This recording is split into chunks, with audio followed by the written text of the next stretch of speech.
Good morning बच्चों। कक्षा 9th में आपका हार्दिक स्वागत है।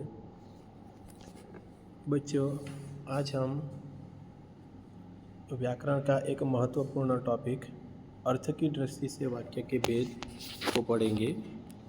स्क्रीन पे आप देख सकते हो कि वाक्य के अंग दिए गए हैं, वाक्य के कितने भेद हैं वह दिए गए हैं और वाक्य की अर्थ एवं परिभाषा दी गई है। बच्चों, वाक्य के भेद जानने से पहले हमें ये जानना जरूरी है कि वाक्य के जो भेद होते हैं वो 3 प्रकार से किए जाते हैं।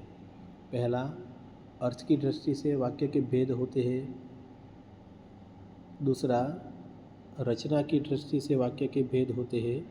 और तीसरा, कारक की दृष्टि से वाक्य के भेद होते हैं।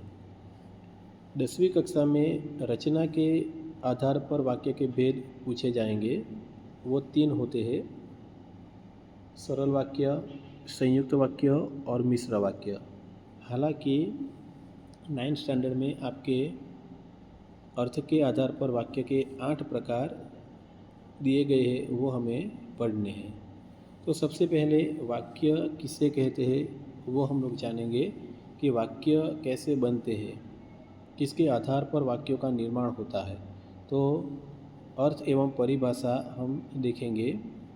भाषा की सबसे छोटी इकाई वर्ण है। भाषा की सबसे छोटी इकाई क्या है? वर्ण है। वर्ण यानी कि अक्षर। और वर्ण के 2 प्रकार होते हैं, स्वर और व्यंजन।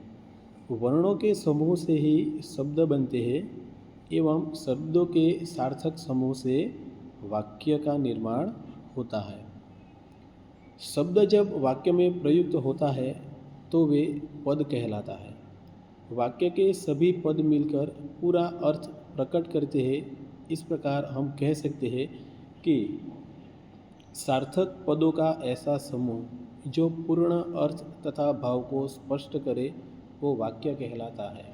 यानी कि वाक्य में जो शब्द प्रयुक्त हुए हैं उसका कोई ना कोई मतलब निकलता है और ऐसे शब्दों से ही पूर्ण वाक्य यानी कि सार्थक वाक्य का निर्माण हो सकता है। अब वाक्य के 2 अंग होते हैं, वो जानना जरूरी है। पहला उद्देश्य और दूसरा विधेय। उद्देश्य किसे कहते हैं? कि वाक्य में जिसके विषय में कुछ कहा जाता है उसे उद्देश्य कहते हैं। वाक्य में जिसके विषय में कुछ ना कुछ कहा जाता है उसे उद्देश्य कहते हैं। और विधेय यानी कि वाक्य में उद्देश्य के बारे में जो कुछ कहा जाता है उसे विधेय कहते हैं। उद्देश्य के बारे में जो कुछ कहा जाता है उसे विधेय कहते हैं। एग्जाम्पल दिया गया है, राम पढ़ रहा है, तो उसमें राम उद्देश्य है, यानी कि राम के बारे में कहा गया है इसलिए राम उद्देश्य है। और राम के बारे में क्या कहा गया है कि वह पढ़ रहा है, तो पढ़ रहा है विधेय कहा जाएगा। उसके अकॉर्डिंग दूसरा एग्जाम्पल लिखेंगे, मेरी बहन अच्छा खाना बनाती है, तो मेरी बहन वो उद्देश्य कहा जाएगा और विधेय क्या कहा जाएगा? अच्छा खाना बनाती है। अब हम लोग वाक्य के भेद को देखेंगे। वाक्य के उद्देश्य के बाद आता है वाक्य के भेद। आगे हमने बताया कि वाक्य के जो भेद होते हैं वो 3 तरह से होते हैं। भेद यानी कि प्रकार, रचना की दृष्टि से, कारक की दृष्टि से और अर्थ की दृष्टि से। अब हम यहाँ पर अर्थ की दृष्टि से वाक्य के भेद देखेंगे। स्क्रीन पे आप देख सकते हो कि अर्थ की दृष्टि से वाक्य के टोटल 8 भेद दिए गए हैं। पहला है विधानवाचक वाक्य, दूसरा है निषेधवाचक वाक्य, तीसरा है प्रश्नवाचक वाक्य, चौथा है विस्मयादिवाचक वाक्य, पांचवा है आज्ञावाचक वाक्य, छठा है इच्छावाचक वाक्य, सातवां है संदेहवाचक वाक्य और 8वां है संकेतवाचक वाक्य। अब हम इसकी विस्तृत जानकारी प्राप्त करेंगे। पहला है विधानवाचक वाक्य, सिंपल सेंटेंस। ऐसे वाक्य जिनमें किसी क्रिया के करने या होने की सामान्य सूचना मिलती हो उन्हें विधानवाचक वाक्य कहते हैं। इसे दूसरे शब्द में विधिवाचक वाक्य भी कहा जाता है। यानी कि ऐसे वाक्य जिससे हमें कार्य के पूरा होने या जिनसे कार्य जो हो रहा है वो पूर्ण हो गया है ऐसी सूचना मिलती है, उसे विधानवाचक वाक्य कहते हैं। घोड़ा दौड़ता है, सूर्य पूर्व से उदय होता है। तीसरा है किसान हल चलाता है। चौथा है प्रधान आचार्य ने मुख्य अतिथि का स्वागत किया। तो बच्चों यहाँ पर हम लोग देख सकते हैं कि चारों के चारों वाक्य में क्रिया के होने या क्रिया के पूर्ण होने की हमें सूचना मिलती है, मैसेज मिलता है, उसे विधानवाचक वाक्य कहते हैं। निषेधवाचक वाक्य, यह विधानवाचक वाक्य से बिल्कुल उल्टा होता है। विधानवाचक वाक्य में हमें क्रिया के होने या क्रिया के करने का बोध होता है, जबकि निषेधवाचक वाक्य में क्रिया के न होने का बोध मिलता है, यानी कि नेगेटिव सेंटेंस से। एग्जाम्पल लिखेंगे, आज हमारे अध्यापक नहीं आए। दूसरा एग्जाम्पल है, आज बच्चे विद्यालय नहीं गए। तीसरा एग्जाम्पल है, मैं आज खाना नहीं खाऊंगा। चौथा है, अब वर्षा नहीं हो रही है। बच्चों चारों के चारों वाक्यों में आप देख सकते हो कि नहीं नहीं शब्द का प्रयोग हुआ है, यानी कि क्रिया यहाँ पर नहीं हो रही है। तो ऐसा जब हमें प्रतीत होता है तो वो निषेधवाचक वाक्य के अंतर्गत आएगा। तीसरा प्रकार है प्रश्नवाचक वाक्य। उसकी व्याख्या देखेंगे, ऐसे वाक्य जिनमें प्रश्न किया जाए उन्हें प्रश्नवाचक वाक्य कहते हैं। ऐसे वाक्य जिनसे हम क्या कर सकते हैं, प्रश्न पूछ सकते हैं। प्रश्न पूछने के लिए प्रश्नवाचक वाक्य का सहारा हमें लेना पड़ता है। जैसे एग्जाम्पल दिया गया है, पहला है तुम कल खेलने क्यों नहीं आए थे। दूसरा है क्या तुम मेरे साथ बाजार चलोगे। तीसरा है आजकल तुम कहाँ व्यस्त रहते हो। चौथा है आप क्या लेंगे। बच्चों यहाँ पर हम लोग देख सकते हैं कि वाक्य के अंत में हमने प्रश्नार्थ चिन्ह लगाया है, और जो वाक्य हमने लिखे हैं वहाँ पर आप देख सकते हो कि पहले वाक्य में प्रश्नवाचक वाक्य के लिए हमने कौन सा प्रश्नवाचक सर्वनाम यूज़ किया है, तो क्यों। दूसरे में हमने क्या सर्वनाम का यूज़ किया है। तीसरे में हमने कहाँ सर्वनाम का प्रयोग किया है, और चौथे में क्या सर्वनाम का प्रयोग किया है, जिनसे हम लोग प्रश्नवाचक वाक्य बना सकते हैं। चौथा है विस्मयादि वाचक वाक्य। ऐसे वाक्य जिनसे हमें आश्चर्य, हर्ष, शोक, घृणा आदि का भाव व्यक्त होता है, उन्हें विस्मयादि वाचक वाक्य कहते हैं। पहला एग्जाम्पल है, अरे कितना बड़ा सांप। ब्रैकेट में दिया गया है, देखो कि कौन सा भाव उत्पन्न होता है, विस्मय का भाव उत्पन्न होता है, यानी कि आश्चर्य का भाव व्यक्त होता है। दूसरा है, वाह उसने सुंदर शॉट लगाया। ब्रैकेट में दिया गया है, कौन सा भाव व्यक्त होता है, हर्ष का, यानी कि खुशी का भाव व्यक्त होता है। तीसरा है, हाय बेचारा घायल हो गया।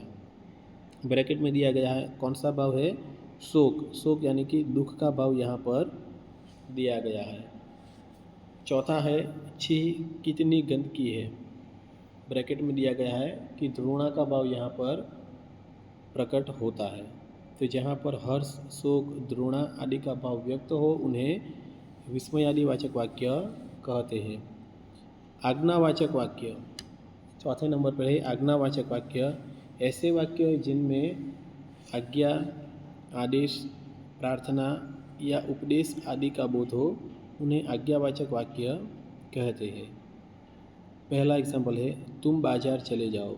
यहाँ पर हम लोग देख सकते हैं कि आदेश दिया गया है कि तुम बाजार चले जाओ, आज्ञा भी कह सकते हैं, उधर मत बैठो। तीसरा है, आप शांत रहिए, और चौथा है, आप यहाँ विश्राम कीजिए। यहाँ पर हमें सभी वाक्यों में आज्ञा, आदेश, प्रार्थना या उपदेश का बोध होता है, तो ये सारे आज्ञावाचक वाक्य कहे जाते हैं। आगे आएगा इच्छावाचक वाक्य। इच्छावाचक वाक्य में जहाँ पर जिस वाक्य में इच्छा, आशा, आशीर्वाद, शाप या शुभ कामना का बोध हो उन्हें इच्छावाचक वाक्य कहते हैं। बच्चों यहाँ पर हमें ये बात ध्यान में रखनी है कि जहाँ पर आशीर्वाद, शाप, शुभकामना, यानी कि अच्छी बातें यहाँ पर देख सकते हैं कि आशीर्वाद भी इसमें आता है और शाप भी इसमें आता है। तो ये वाक्य इच्छावाचक वाक्य में ही आएगा। पहला जो एग्जाम्पल दिया गया है कि आपका भविष्य उज्जवल हो, शुभकामना दी गई है कि भविष्य को लेके कि आपका भविष्य उज्जवल हो, ईश्वर आपकी यात्रा सफल करे। तीसरा है नव वर्ष मंगलमय हो, शुभकामना या शुभेच्छा यहाँ पर दिया गया है। तुम्हें दीपावली की हार्दिक शुभकामनाएं। तो यहाँ पर हम लोग देख सकते हैं कि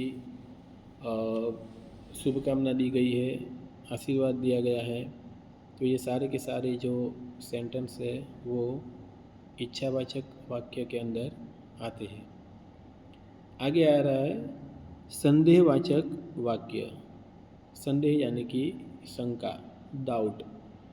ऐसे वाक्य जिनमें किसी कार्य के होने में संदेह या शंका उत्पन्न हो, उन्हें संदेहवाचक वाक्य कहते हैं।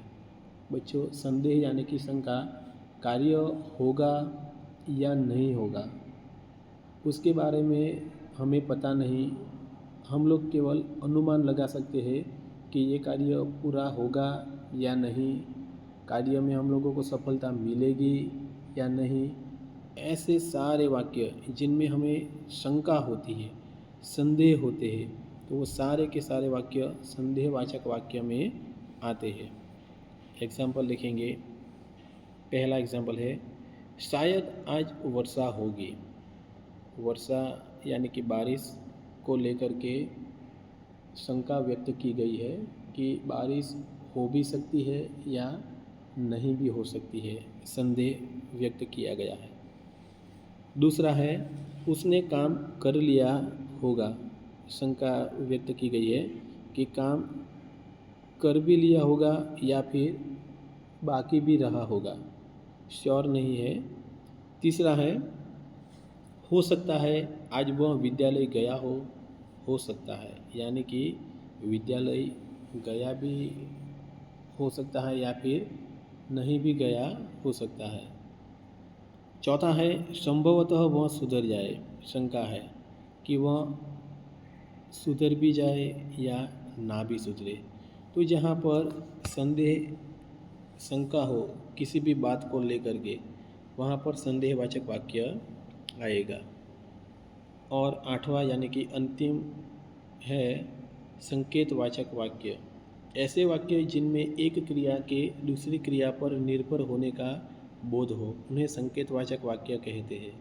यानी कि एक क्रिया के होने के एक क्रिया दूसरी क्रिया पर निर्भर होती है।